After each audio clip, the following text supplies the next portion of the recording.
Gatiin kee meeqa? Gaaf tokko ilmi abbaa isaatiin gatiin ilma namaa meeqa jee gaafate.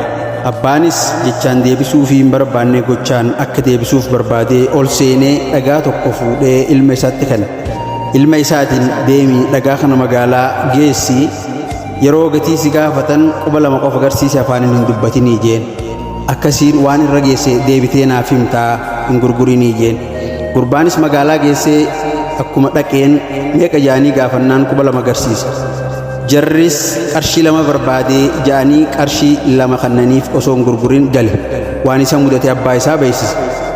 Guyyaa lammaffaa ammas godaambaa yookaan muuziyeemii geessi, quba lama qofa agarsiisi jeen.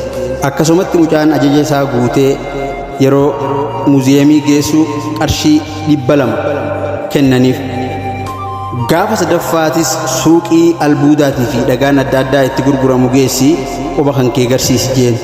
Guyyaa sadaffaa mana dhagaa albuudii itti bitamu yeroo geessu gurbaan qarshii 200 kennaniif.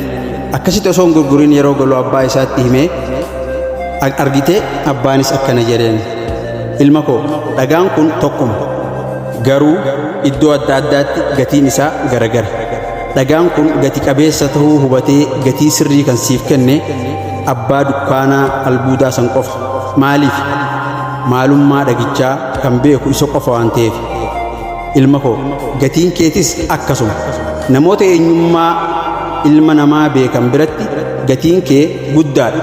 Namoota gatii ofii dhabanii gatii kee xiqqeessan irraa fagaadhu. Jireenya siif malu jiraachuuf tarkaanfiin jalqabaa gatii kee isa sirrii beekuudha jeen jaama. Guddinaaf tumsina, madaa wal dhinsina, hegeree keessan